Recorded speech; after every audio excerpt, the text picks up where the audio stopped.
I thought evening classes at the community college would be my last safe haven, but as I stepped into the parking lot, sodium lights crackling overhead, he appeared, cigarette smoke, jangling keys, and that old rage that refused to age. He charged forward, only tonight wasn't like before, and the person waiting in the shadows wasn't just me. My name is Olivia Hart, and I've spent the last 3 years learning that grief comes with paperwork. Endless, suffocating paperwork that somehow always benefits the wrong people. The fluorescent lights at Northway MedTech hummed their familiar tune as I scrolled through another spreadsheet, cross-referencing invoice numbers against delivery confirmations. Compliance work isn't glamorous, but after Mom died, the predictability of regulations and audit trails became my anchor. Numbers don't lie. Numbers don't manipulate. Numbers tell their story plainly, if you know how to listen. That Tuesday evening, I'd stayed late to finish a vendor review before heading to my forensic accounting class at Ridgeview Community College. The office was empty except for the night janitor's distant vacuum and the persistent buzz of the break room's ancient refrigerator. I was about to log off when an email notification popped up. A bank statement forward from Mom's estate account that I'd finally gained partial access to after months of legal wrangling. Calvin Mercer, my stepfather, had been managing the estate since Mom's death. For the family's benefit, he'd said at the funeral, his hand heavy on my shoulder, while my half-brother Mason stood beside him, already inheriting Dad's swagger at 19. I'd been too deep in grief to question it then, too overwhelmed by the sudden absence of the one person who'd always had my back. But grief eventually gives way to clarity, and clarity has a way of sharpening your vision. The bank statement showed another estate management fee transferred to Mercer Holdings, LLC, $15,000, this month alone. I pulled up the previous statements I'd been collecting. The pattern was clear. Regular transfers, always just under the reporting threshold, always to companies with generic names that led back to the same registered agent. My fingers flew across the keyboard, creating a new encrypted folder on my personal drive. Screenshot, save, document. I'd learned enough in my job to know that evidence needed a clear chain of custody. Every transaction got its own PDF, its own timestamp, its own backup on the cloud drive I'd set up specifically for this purpose. The house, Mom's house, the one she'd inherited from her parents, the one where I'd grown up, was supposedly being maintained by these fees. But I'd driven by last week. The gutters were sagging, the paint was peeling, and the garden Mom had loved was nothing but dead stalks and weeds. Where was the money going? I checked the time, 6:47 p.m. Class started at 7:30, and it was a 20-minute drive to the community college. But I couldn't stop now. I pulled up the property records on the county assessor's website, still in the estate's name, but with a new lien filed just last month. My stomach clenched. A lien for what? The attached document loaded slowly, each line revealing another piece of Calvin's puzzle.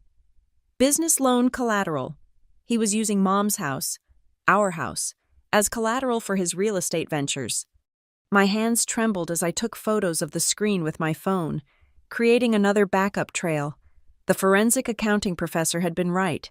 Financial crimes always leave footprints. You just have to know where to look. Working late again, Hart? I jumped, slamming my laptop shut instinctively. Tom from IT stood in my cubicle entrance, laptop bag slung over his shoulder. Just wrapping up, I said, forcing my voice to stay level. You know how end-of-month reviews go. He nodded, already losing interest. Don't stay too late. Heard there was some creep hanging around the parking garage last week. After he left. I sat in the semi-darkness, letting my breathing slow. Calvin didn't know about my classes, didn't know I was learning to read between the lines of financial statements, to trace shell companies, to build cases that would hold up in court. He still saw me as the quiet stepdaughter who'd never challenge him, who'd accept whatever crumbs of Mom's legacy he decided to throw my way. I reopened my laptop and started a new document. Estate financial timeline. Each entry was precise, clinical, stripped of the emotion that threatened to blur my focus. Date, transaction, amount, destination, supporting documentation reference number. By the time I finished the initial entries, it was 7:15. I'd be late for class, but this couldn't wait. I uploaded everything to my secure cloud drive, then sent an encrypted email to my personal account with the access details. Triple redundancy, just like the audit protocols taught. Grabbing my bag, I headed for the parking garage. The evening air was crisp, carrying the smell of coming rain. As I walked to my car, I thought about Mom's last words to me. Take care of the house, Olivia. It's more than just walls and memories. I'd thought she meant it sentimentally. Now I wondered if she'd known something, suspected something about Calvin's plans. Either way, I was going to find out, and I was going to stop him. The community college parking lot was already half full when I arrived. I grabbed my forensic accounting textbook and headed for class, my mind still racing through the implications of what I'd found. Numbers don't lie, and neither would I. The vendor audit report sat on my desk like a loaded weapon. 3 days after discovering Calvin's estate transfers, I'd stumbled onto something bigger while reviewing Northway MedTech's quarterly compliance checks. Ridgeview Medical Supplies, a new vendor that had somehow bypassed our usual vetting process, showed billing irregularities that made my skin crawl. Invoices for equipment that arrived weeks after payment, shipping addresses that led to empty warehouses, and buried in the incorporation documents, a familiar name, Calvin Mercer, listed as a silent partner with a 30% stake. I printed everything, my hands steady despite the adrenaline coursing through my veins. The office was bustling with its usual Thursday morning energy, but I felt like I was moving through a different dimension, seeing connections everyone else missed. Olivia? My supervisor, Janet, peered over my cubicle wall. You've got that look again. What did you find? Potential conflict of interest with a new vendor, I said carefully. I'm documenting everything before I file the report. She nodded approvingly. Good catch. Follow protocol. Keep it clean. Protocol, yes, that was my shield now. By lunch, I'd compiled a preliminary report flagging the vendor for review. I submitted it through the proper channels, making sure to check the whistleblower protection box. The system generated an automatic confirmation.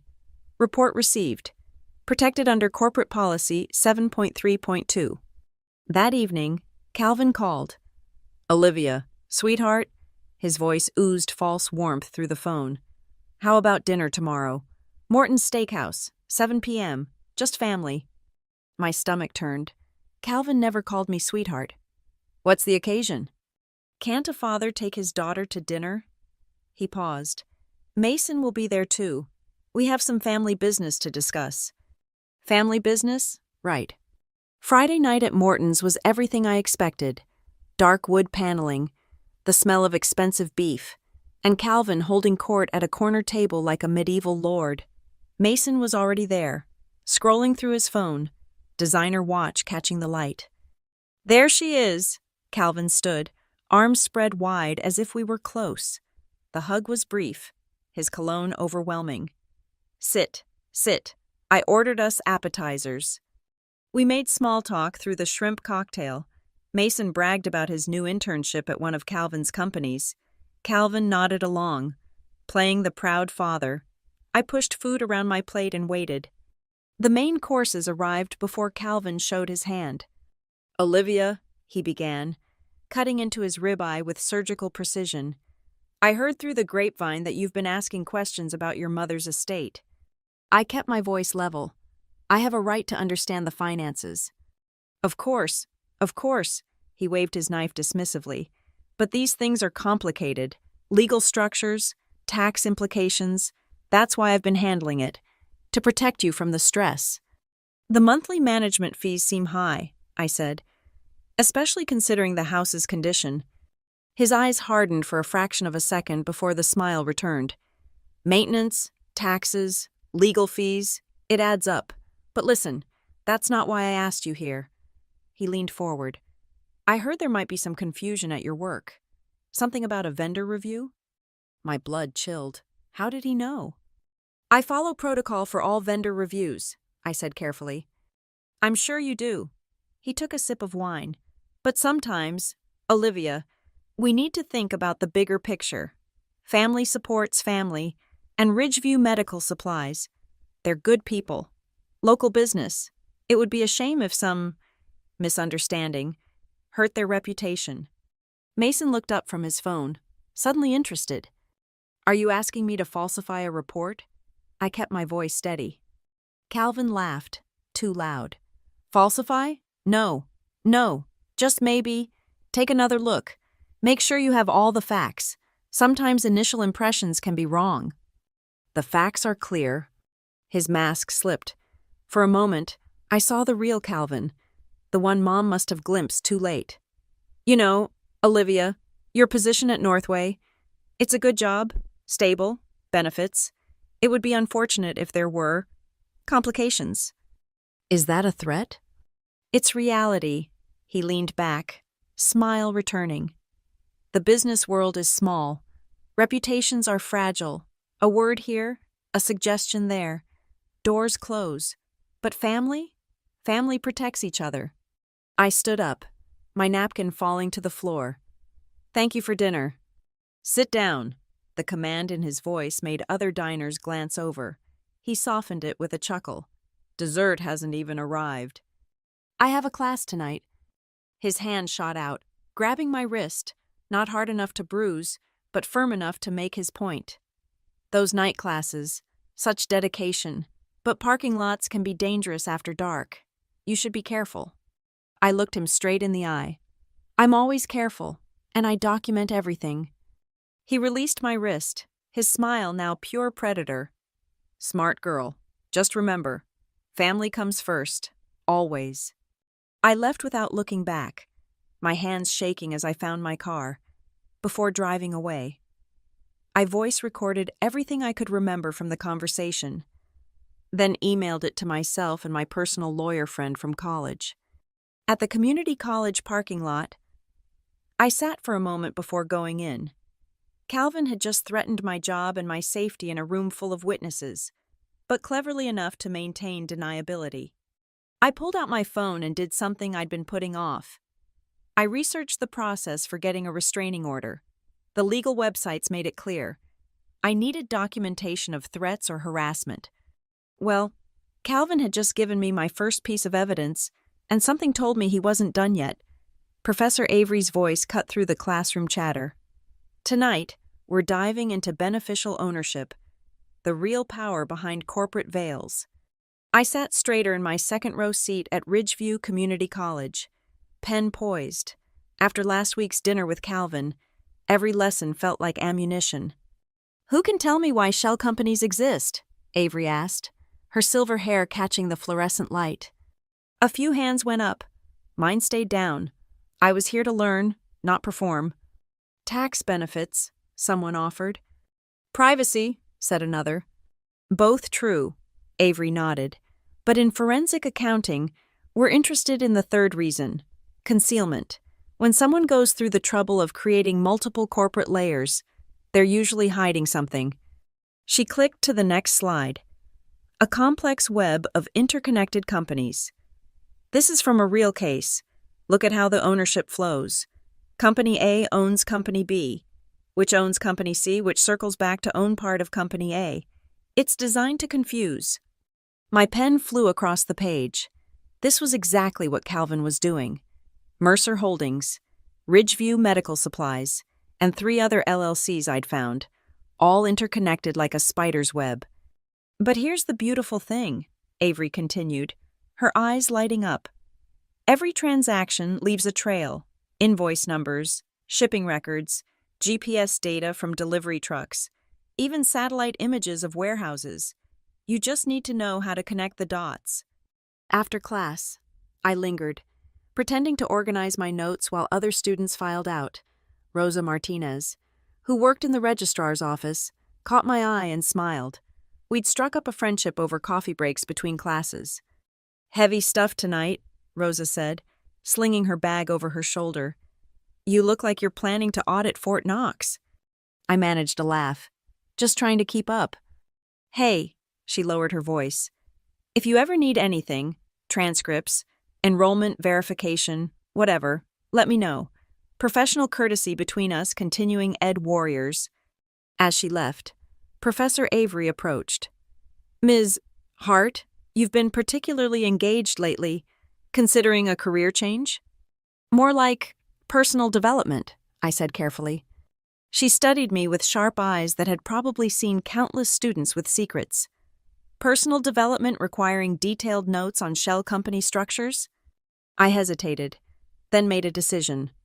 Professor, hypothetically, if someone discovered financial irregularities involving a family member, hypothetically, she said, sitting on the desk edge, I'd advise that person to build an airtight case, document everything, create multiple backup copies, and most importantly, she leaned forward. Never work alone. Financial criminals rarely stop at money. They protect their schemes aggressively. Any other hypothetical advice? She pulled out a business card. My husband runs a private investigation firm specializing in financial crimes. Hypothetically, of course. The card read, Quinn Investigations, Corporate Fraud Division. Thank you, I said, pocketing the card. Oh, and Ms. Hart? She called as I reached the door. Our security guard, Dale, is a retired police officer. Good man, always willing to help students who might feel unsafe in the parking lot. The weight of her words followed me into the hallway. Rosa was chatting with the security guard by the entrance. Dale, apparently, a solid-looking man in his 50s with kind eyes and a patrol officer's bearing. Evening, Ms. Hart, he nodded as I passed. Taking the forensic accounting class? Yes, sir. Good class. Professor Avery knows her stuff. He paused. You know, we've upgraded our camera system recently. Full coverage of both parking lots, HD quality, even got the new motion-activated lights in Lot B. Was everyone trying to tell me something? That's good to know, I said. It is, he agreed. We take student safety seriously here. Anyone bothers you, you let me know.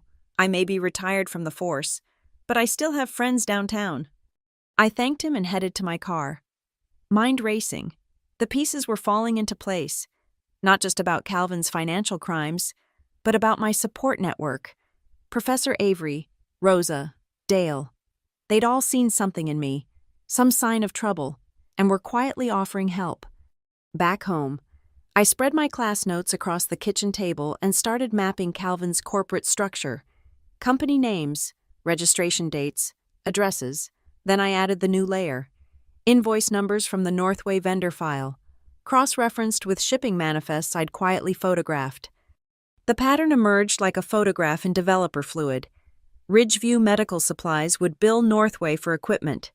The equipment would ship from warehouses owned by another Calvin company, but GPS data from the shipping companies, thank you, Professor Avery, for that tip, showed the trucks often went nowhere near the supposed warehouse addresses. I created a visual timeline, color-coding each company's transactions, red for Mercer Holdings, blue for Ridgeview Medical, green for the shell companies. The overlap points were damning, money flowing in circles, always ending up in Calvin's pockets. My phone buzzed. A text from an unknown number. Stop digging, or you'll regret it. I screenshotted immediately, adding it to my evidence folder. Then I noticed something that made my blood run cold.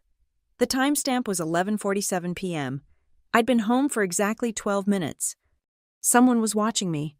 I closed my blinds, double-checked my locks, and called the non-emergency police line to report the threatening text. They took a report, gave me a case number, another piece of documentation. Then I did something Calvin wouldn't expect. I texted back, all evidence has been backed up to multiple secure locations. Your move.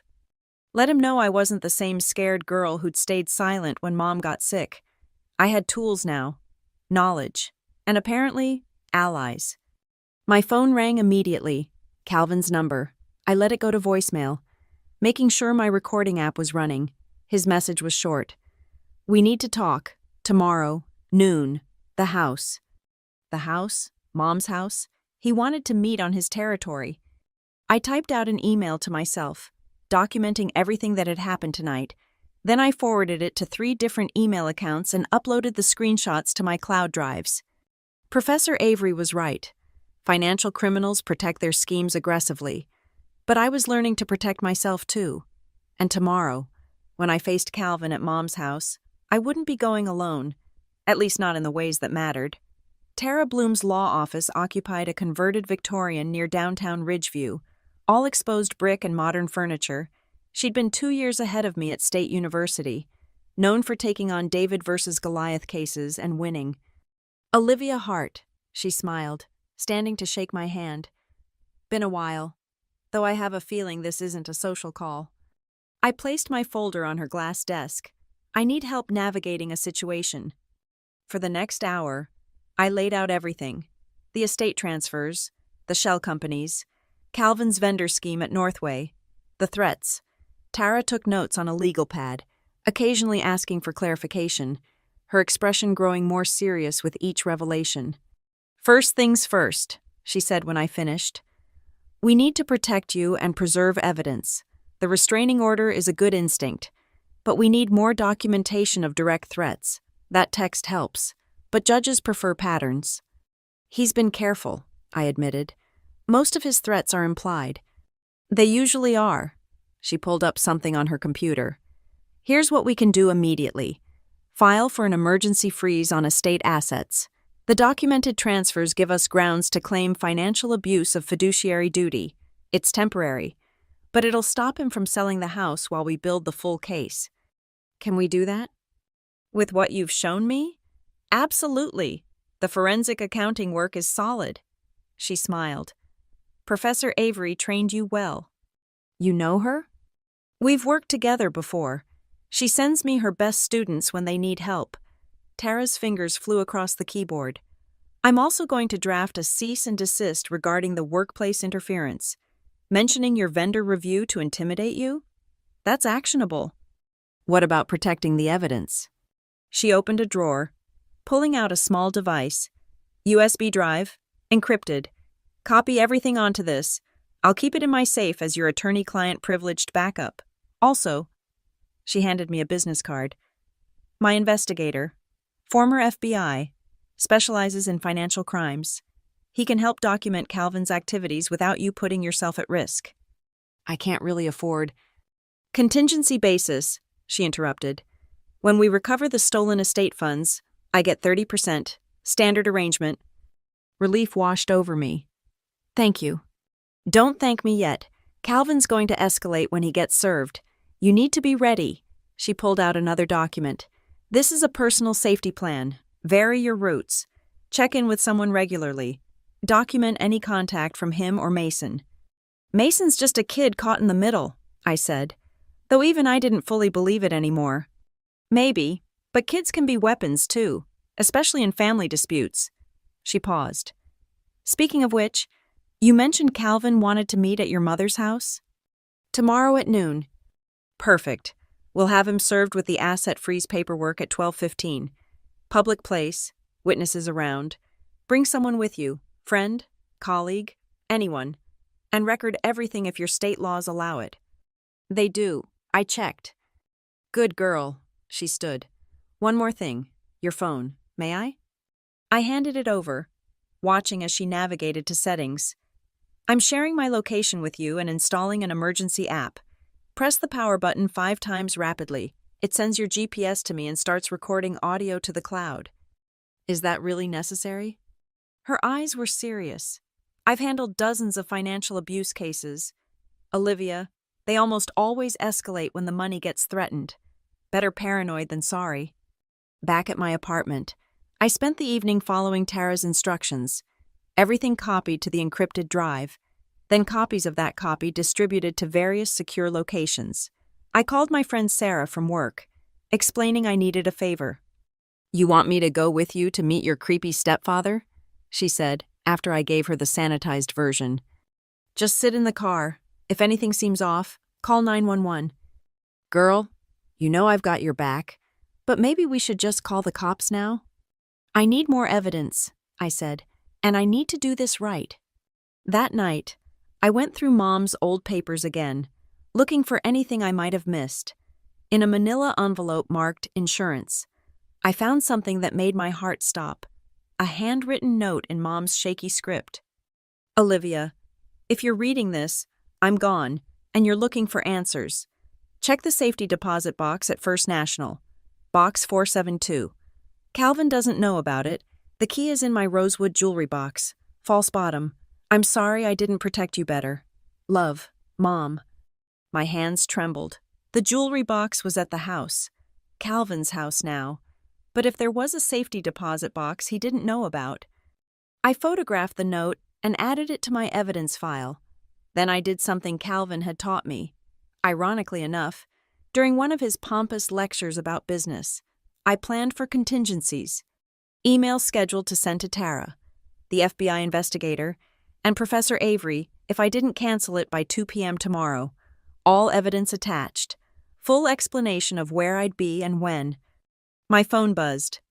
Rosa from school. Hey, Dale mentioned you might need some friends tomorrow around noon. Few of us from class having lunch at the diner across from your mom's old place. Total coincidence. I smiled for the first time in days. The network was activating. Calvin thought he was luring me into isolation, but I was building an army of witnesses. I set 3 alarms and tried to sleep. Tomorrow's confrontation looming. But I wasn't the same woman who'd sat silent at Morton's steakhouse. I had knowledge now, legal backing, a plan. And most importantly, I had Mom's note proving she'd seen this coming. Whatever was in that safety deposit box, it was important enough for her to hide from Calvin even while dying. Tomorrow, I'd find out why, and Calvin would learn that the quiet stepdaughter he'd dismissed had grown teeth. The law was on my side now. All I had to do was survive long enough to use it. The dining room at Mom's house, Calvin's house now, still smelled like lemon wood polish and old memories. I arrived at 6:30 p.m. for the family dinner. My phone recording in my pocket. Sarah parked across the street with a clear view through the bay window. Calvin had transformed the space into a grotesque parody of family warmth. New furniture, expensive but tasteless, replaced Mom's antique oak set. The walls, once covered with family photos, now showcased Calvin's real estate awards and Mason's lacrosse trophies. Olivia! Mason bounded in from the kitchen, all fake enthusiasm. Dad said you were coming. We ordered from that Italian place you used to like. Dad. The word stung more than it should have. Where's Calvin? I asked, setting my purse strategically on the sideboard, phone positioned to capture the room. Conference call. He'll be done soon. Mason's smile didn't reach his eyes. Want some wine? We've got that Pinot Noir you and Mom used to. Water's fine. The next 20 minutes were agony. Mason chattered about his internship, his new car, his plans for spring break in Cabo, all funded by money that wasn't Calvin's to spend. I nodded, smiled, played the part while documenting everything with my eyes. The new 60-inch TV, the renovation work in the kitchen, the obvious signs of wealth built on theft. Calvin finally emerged, phone pressed to his ear, gesturing apologetically.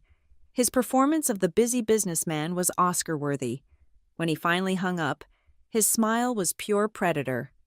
Olivia, so glad you could make it. He pulled out Mom's chair, my chair, for me. Let's eat before it gets cold. The food tasted like ash, but I forced myself to take small bites. Calvin dominated the conversation, talking about market trends and investment opportunities. Then, as if it just occurred to him, he dropped the bomb. Oh, before I forget, we need to discuss the house situation. I set down my fork carefully. What situation? Well, the market's hot right now. Perfect time to sell. He speared a piece of chicken, casual as discussing weather. I've already had 3 offers. The house isn't for sale. His laugh was patronizing. Olivia, sweetheart, you have to think practically. The maintenance costs alone are drowning the estate. Better to liquidate now while we can get top dollar. The will specifies. The will says I manage the estate for the beneficiary's benefit. His tone sharpened. $3 million split 2 ways sets you and Mason up for life. Surely that's better than watching the value drain away on property taxes and repairs. $3 million? I kept my voice steady. The house was appraised at $4.2 million just last year. Mason shifted uncomfortably. Calvin's mask slipped for just a second. Markets fluctuate, and there are debts to settle. What debts? Mom's estate was clear. Business obligations, complexities you wouldn't understand. I pulled out my phone, bringing up the independent appraisal I'd commissioned. Hartwell Associates valued it at $4.5 million last week, and according to the estate documents, all debts were settled through life insurance. The silence stretched taut. Mason stared at his plate. Calvin's knuckles whitened around his knife. You had no right. I have every right. I'm a beneficiary. I pulled out another document, and according to Article 7 of Mom's will, any sale of the primary residence requires written consent from all beneficiaries. You little... He caught himself, smile snapping back into place. You misunderstand the legal complexities. No, I understand perfectly. I stood, my voice carrying clearly for the recording. You've been siphoning money from the estate through fake management fees, using the house as collateral for your failed business ventures, and now you want to sell it below market value to one of your shell companies to complete the theft. His face went purple. How dare you? Ridgeview Property Holdings, the highest bidder, is owned by Mercer Enterprises through 2 intermediary LLCs. You're trying to sell the house to yourself. You don't know what you're talking about. I have the incorporation documents, the bank records, everything. He stood so fast his chair fell backward. I've spent 3 years holding this family together while you played with your little spreadsheets. That house, this money, I earned it. I dealt with your mother's illness, her decline, while stealing from her. I earned it! The roar shook the windows. Mason flinched. Calvin's mask was completely gone now, revealing the ugly truth beneath. 3 years of hospitals and medications and watching her waste away. You think that was free? You think my time has no value? She was dying, and you were planning the theft. His hand slammed on the table. Plates jumped. You want to play hardball, little girl? Fine. I'll bury you in legal fees. I'll make sure you never work in finance again. The doorbell rang. Calvin froze. Through the window, I saw a process server walking back to his car. Sarah gave me a subtle thumbs up from across the street. What did you do? Calvin's voice was deadly quiet. Protected Mom's legacy. I gathered my purse, ensuring my phone was still recording. That's notice of an emergency asset freeze. The house sale is legally blocked pending investigation of fiduciary breach. You bitch. The words came out like venom. You have no idea what you've just started. Actually, I do. I headed for the door, then turned back. Oh, and Calvin? My attorney also filed copies of your fraudulent vendor contracts with the state attorney general. Northway MedTech's legal team was very interested in those shell company invoices. His face went from purple to white. Olivia, wait. Mom saw through you, I said quietly. That's why she hid things from you. Important things. Things you'll never find now. What are you talking about? I smiled. Mom's smile. The one that used to drive him crazy. Guess you'll have to wonder. Good night, Calvin, Mason. I walked out, spine straight, as Calvin's shouts followed me into the night. Sarah's car was already running. I slid in, and we drove away as porch lights began clicking on throughout the neighborhood. Holy shit, Sarah breathed. Did you get it all? I checked my phone. 53 minutes of crystal clear audio. Every word.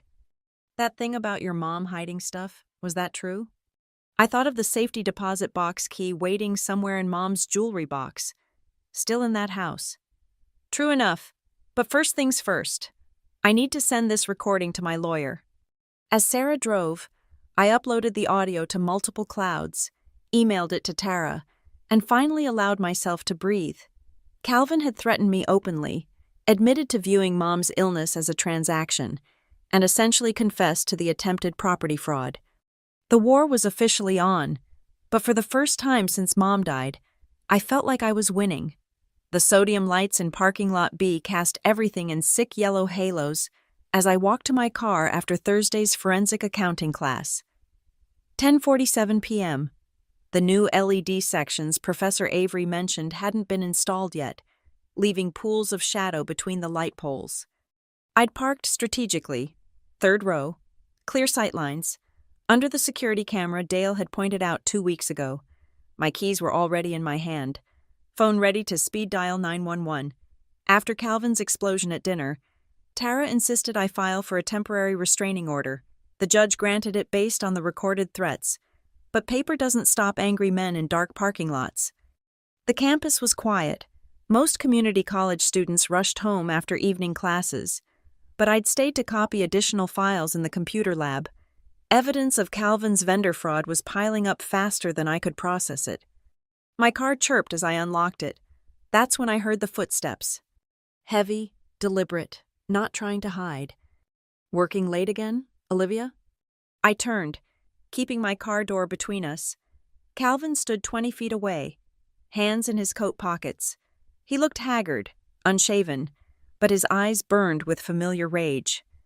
"You're violating the restraining order," I said, loud enough for any potential witnesses. My thumb hovered over the emergency button on my phone. 5 quick presses would alert Tara and start cloud recording. Piece of paper. He took a step closer. "Just like all your little documents, paper doesn't mean anything in the real world." "The security cameras do." I nodded toward the mounted unit. "Campus police will have this on film." His laugh was ugly. "You think you're so smart, taking classes, playing detective, but you forgot something important." Another step. I pressed the panic button. 5 quick taps. The phone vibrated confirmation. "Stay back, Calvin." 20 years, he continued, ignoring my warning. 20 years I built that business, invested everything, then your mother got sick, and suddenly I'm supposed to drop it all, play nursemaid while my deals fell apart? So you stole from her instead. "I took what I earned." Spittle flew from his mouth. "Do you know what her medical bills would have been without my insurance? What I sacrificed?" "Your insurance?" The words escaped before I could stop them. His smile was terrible. "Company policy. Best health coverage money can buy. Of course, it required certain employment arrangements." My blood chilled. Had he manipulated Mom into something before she died? Added her to payroll fraudulently? "Whatever scam you ran, it's over," I said, inching toward the driver's seat. "The investigators will find everything." "No." He pulled his hands from his pockets. "No weapon, just fists." "No, you're going to drop this. Tonight. Call off your lawyer. Withdraw the complaints. Sign whatever I need to sell that house." "Or what?" "Or I'll teach you a lesson about respect." He moved fast for a man his size, closing half the distance before I could react. Just like I should have years ago. I dove into the car, slamming the door as he reached me. His fist connected with the window, spiderwebbing the safety glass. I hit the locks as he grabbed the handle, yanking furiously. "Open this door." He pounded on the roof, rocking the car. "You worthless!" Lights flooded the scene. Bright, clean LED lights from a campus police cruiser. Then another set. Ridgeview PD. "Step away from the vehicle." Dale's voice boomed through a speaker. He stood by the campus cruiser, hand on his radio. "Hands where we can see them." Calvin froze, caught in the spotlight, through my cracked window. I saw Officer Dale approaching with measured steps, 2 city cops flanking him. "Officers," Calvin started, switching to his businessman voice.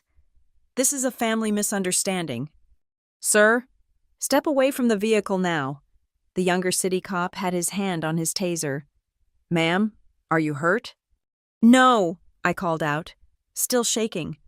"But he violated a restraining order and attacked my car." "That's a lie," Calvin protested as Dale guided him away from my vehicle. "She's trying to destroy my business with false accusations." Detective Quinn, the one from Professor Avery's husband's firm, stepped into view. When had he arrived? "Mr. Mercer, I'm placing you under arrest for violation of a protective order and attempted assault." "This is entrapment," Calvin struggled as they cuffed him. She set me up. She lured me here. Sir, you just admitted to knowing about the restraining order, Quinn noted calmly, and we have your approach on multiple cameras. Plus, he glanced at me, and I held up my phone. Audio recording of the entire encounter.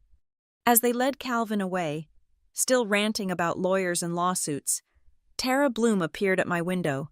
I unlocked the door, nearly falling out on shaky legs. Breathe, she said, steadying me.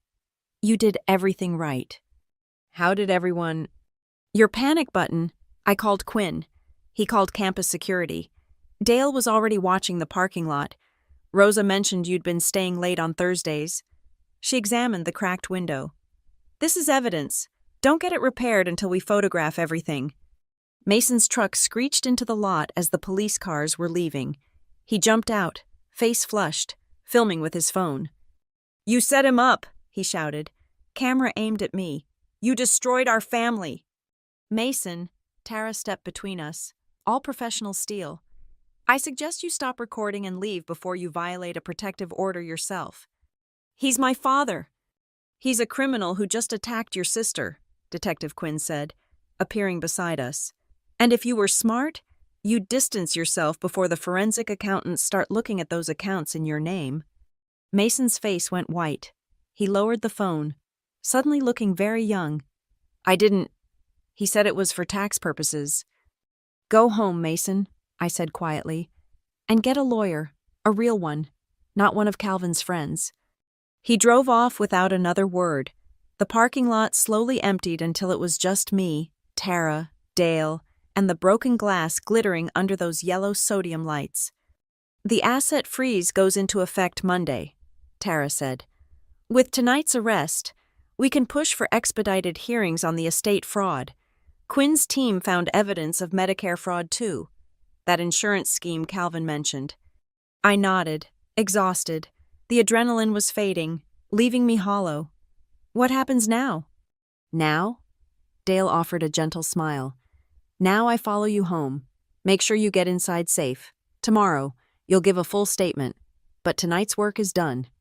As I drove home with Dale's cruiser behind me, I thought about Calvin sitting in a cell, probably still ranting about respect and sacrifice. He'd shown his true face tonight. Not the businessman, not the grieving widower, just an angry man who'd rather destroy everything than admit his crimes. But the trap had worked perfectly. Every camera angle, every witness, every recorded word. Professor Avery was right. Financial criminals always escalate when cornered. The key was being ready when they did. The parking lot confrontation was over. The real fight, in courtrooms and depositions, was just beginning. But for the first time, I wasn't afraid. Calvin had taught me one last lesson tonight. When someone shows you who they really are, make sure you're recording. The parking lot erupted in light and sound. LED floods from 3 directions. The whoop of sirens. And suddenly Calvin wasn't alone with me anymore. Ridgeview Police, stand down. Detective Quinn's voice cut through the chaos as he emerged from an unmarked car, badge gleaming. Behind him, Officer Dale moved with surprising speed for a retiree, hand on his radio. Calvin spun, fist still raised from where he'd cracked my window. His face cycled through emotions, rage, confusion, then a desperate attempt at composure. Officers, he started, straightening his coat. This is a misunderstanding. Mr. Mercer, step away from the vehicle. Quinn's tone allowed no argument. 2 more uniformed officers flanked him, hands near their duty belts. Hands where we can see them. I stayed in my locked car, phone still recording, capturing every second as Calvin raised his hands slowly. This is ridiculous, he blustered. I was just talking to my stepdaughter. While violating an active restraining order, Quinn noted. And based on the damage to that window, assault on top of it. Tara Bloom stepped out of the shadows near the Humanities building, phone pressed to her ear. She'd been there the whole time, waiting. The trap had worked perfectly. I want my lawyer, Calvin demanded as Quinn produced handcuffs. Absolutely. You can call from the station. The cuffs clicked shut. Calvin Mercer. You're under arrest for violation of a protective order, attempted assault, and stalking. You have the right to remain silent." As Quinn read him his rights, more figures emerged from strategic positions around Lot B. Rosa from the registrar's office stood by the entrance, having locked the gate behind Calvin's car. 2 of my classmates from forensic accounting were at the bus stop, phones out, recording everything. "This was a setup," Calvin shouted, realization dawning. "Entrapment." "No, sir," Dale said calmly, his body camera capturing every word. "You chose to come here. You chose to violate a court order. You chose to attack that vehicle. We just made sure there were witnesses." That's when Mason's truck roared into view, tires squealing as he tried to enter the now locked lot. He jumped out at the gate, phone already recording. "Dad, don't say anything." He aimed his camera at me through the fence. "This is illegal. She tricked you." "Actually," Tara said, approaching my car as the officers led Calvin away. "Everything was done by the book. Your father received legal notice of the restraining order 3 days ago. He acknowledged it in writing through his attorney." She helped me out of the car, keeping her body between me and where Mason was ranting at the fence. My legs shook, but I stayed upright. "You okay?" she whispered. "Got every word recorded," I managed. "Good girl." Detective Quinn returned after securing Calvin in the patrol car. "Ms. Hart, we'll need a full statement, but that can wait until morning. The parking lot cameras got everything. Plus," he gestured to the growing crowd of witnesses, "I count at least 12 recording devices." "Dad's going to destroy you," Mason shouted. "Both of you. Our lawyers will—" "Mason Pierce Mercer," Quinn called out, using his full name with devastating effect. "I suggest you calm down before you earn your own obstruction charge. And you might want to discuss with those lawyers why your name appears on several fraudulent invoices we've been investigating." Mason's face went pale. The phone drooped in his hand. "That's right," Quinn continued. "Your college internship at Ridgeview Medical Supplies? We have questions about purchase orders you signed, so maybe focus less on filming and more on finding your own attorney." I didn't know," Mason stammered. "Dad said it was standard business." "Save it for your statement." Quinn cut him off. He turned back to me. "Ms. Hart, I understand you've been building quite the paper trail on Mr. Mercer's activities?" I nodded. Financial fraud, estate theft, vendor kickbacks through Northway MedTech. "And tonight, he mentioned something about insurance?" Quinn's eyes sharpened. "Employment arrangements regarding your late mother?" "He did. Said something about company health insurance requiring certain arrangements."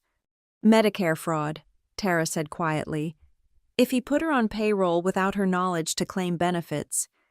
"That's federal." Quinn nodded. "This just became a multi-agency case. Ms. Hart, we're going to need everything you have, every document, every recording, every shred of evidence."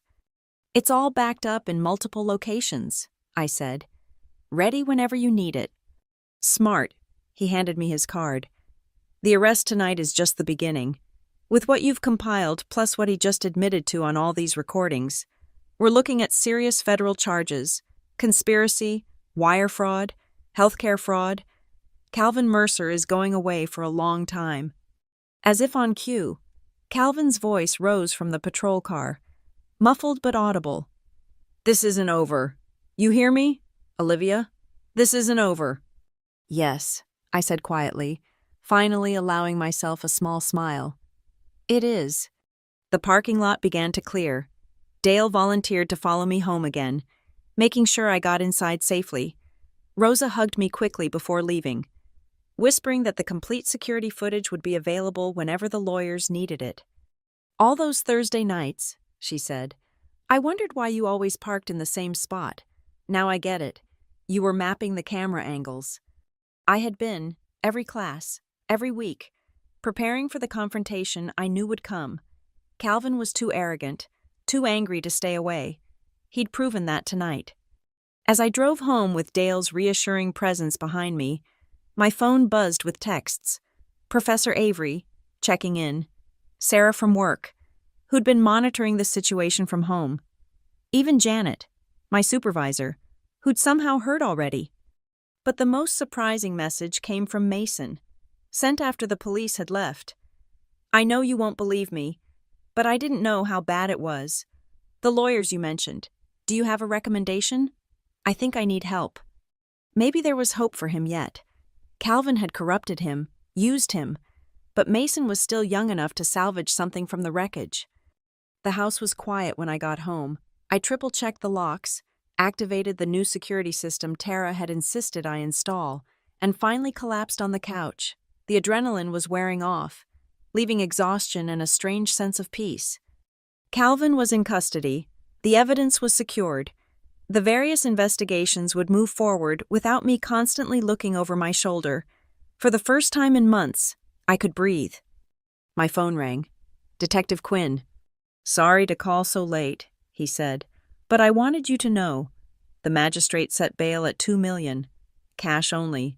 Given the asset freeze on his accounts, he's not going anywhere. Thank you, I whispered.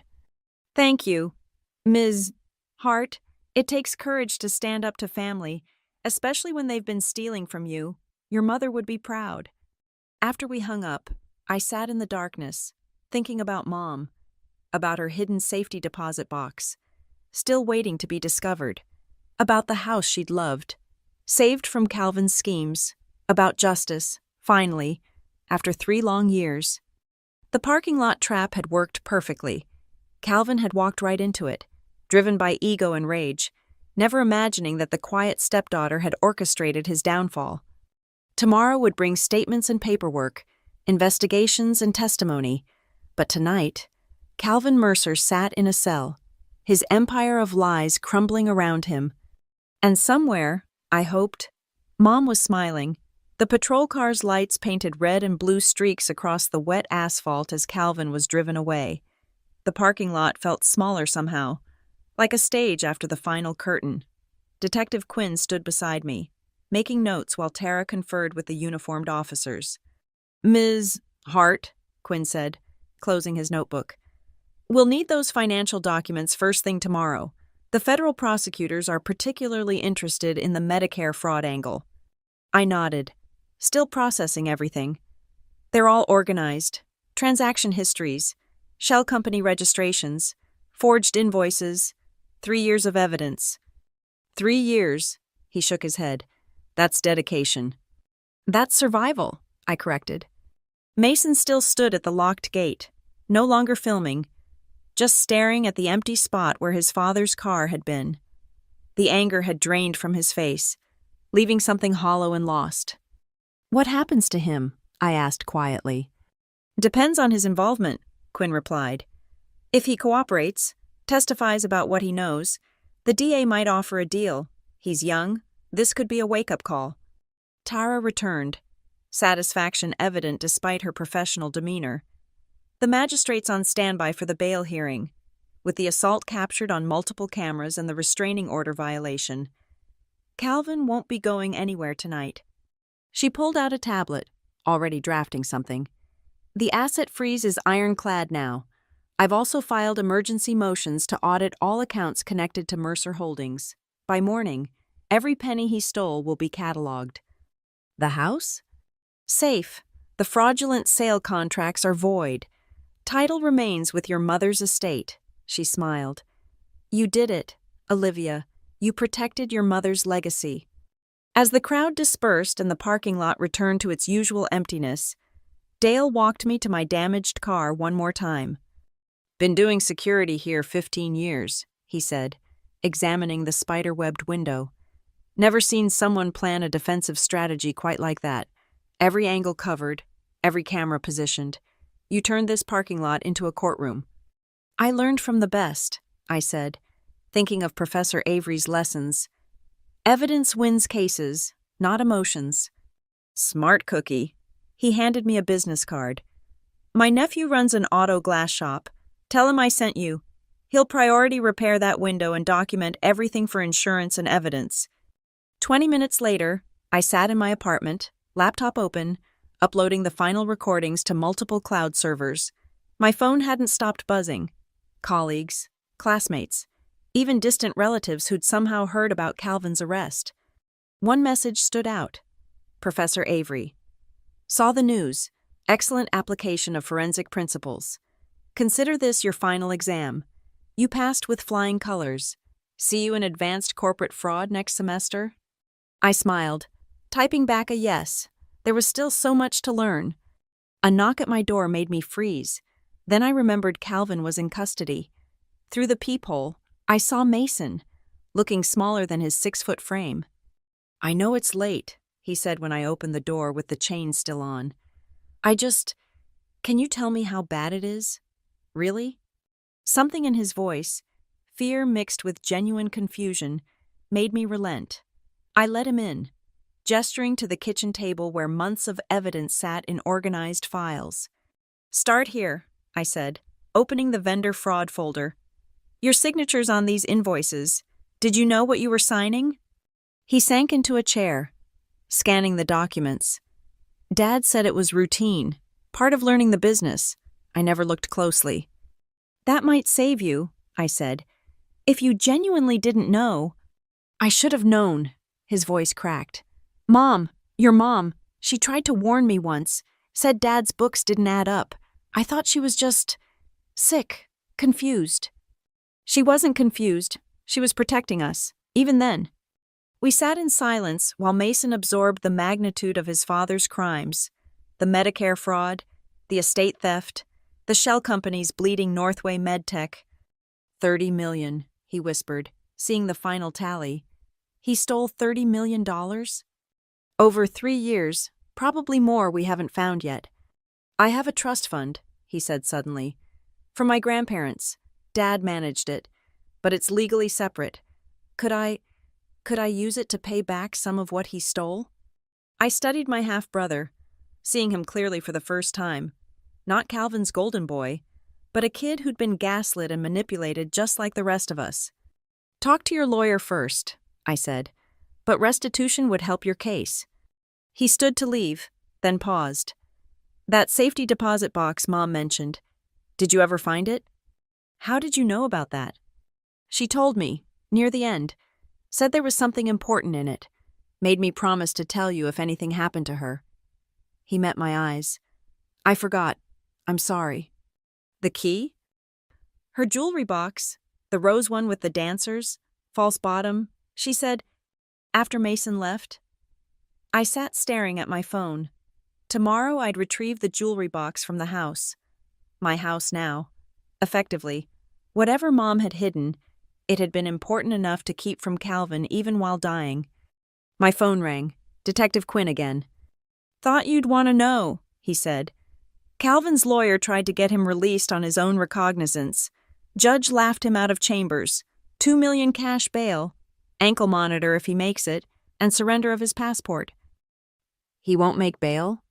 Not with the asset freeze. His liquid funds are locked. He's looking at federal indictment within the week. The Medicare fraud alone carries 20 years. 20 years. Calvin would be in his 70s when he got out, if he lived that long. Thank you, Detective. Thank you, Ms. Hart. Your evidence made this case. Without your courage and documentation, he'd still be out there stealing. I ended the call and closed my laptop. 3 years of investigation, of careful planning, of turning my grief into determination. It was over. Calvin was finished. The house was safe. The stolen funds would be recovered. Tomorrow there would be statements and paperwork, meetings with prosecutors and testimony before grand juries. But tonight, sitting in my small apartment with boxes of evidence that had brought down $1 million fraud scheme, I felt something I hadn't experienced since Mom died. Peace. I picked up the photo from my desk. Mom and me at my college graduation, both of us beaming. We did it, I whispered. We stopped him. In the distance, thunder rolled across Ridgeview, but for the first time in years, I wasn't afraid of the storm. I had weathered worse. I had survived Calvin Mercer. And in parking lot B of the community college, under those flickering sodium lights where predator had become prey, justice had finally found its voice. It sounded exactly like my mother's daughter. Thank you so much for listening to this story. I'd love to know where in the world you're tuning in from. Drop a comment and let me know. If this tale of justice and family courage resonated with you, please subscribe to the channel and share your thoughts below. What would you have done in Olivia's situation? Let's discuss in the comments.